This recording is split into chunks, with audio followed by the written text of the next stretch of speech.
সেই প্রথম খেলা শুরু করেছিলাম এই ম্যাপটা থেকে। জীবনের প্রথম ম্যাচটাও ছিল এই বারমুডা ম্যাপ।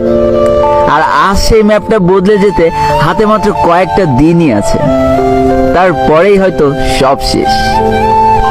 সবই চেনা চেনা লাগবে, তবুও যেন একটা অচেনার হাহাকার আমাদের মধ্যে থেকেই যাবে। কি করে ভুলি এই পিকের কথা। আমার চ্যানেলে যতগুলো গেম প্লের ভিডিও আছে সবই তো শুরু হয়েছে এই পিকের মাঠ থেকে। আর আজকে দেখো এই স্থানগুলো, এই জায়গাগুলো সবই পাল্টে যাবে। কত স্মৃতি রয়েছে ডাবল ডোরে এই ঘরটাতে। কত স্কোয়াড ইনিমিকে ঘুরিয়েছি এই ডাবল ডোরে। কখনো এই ঘর থেকে বেরোয়েছি, এই জানলা থেকে বেরোয়েছি, ওই পাশের জানলা দিয়ে ঢুকেছি, কখনো উপরে উঠে গিয়েছি। কত স্মৃতি। আর হয়তো কিছুদিনের মধ্যে এই ডাবল ডোর পুরো অচেনা হয়ে যাবে। কি করে ভুলি ভাঙা ঘরটার কথা।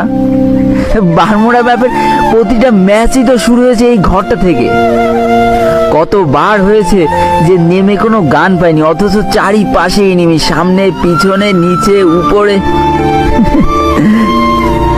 এই ঘরগুলো হয়তো আর চেনাই যাবে না।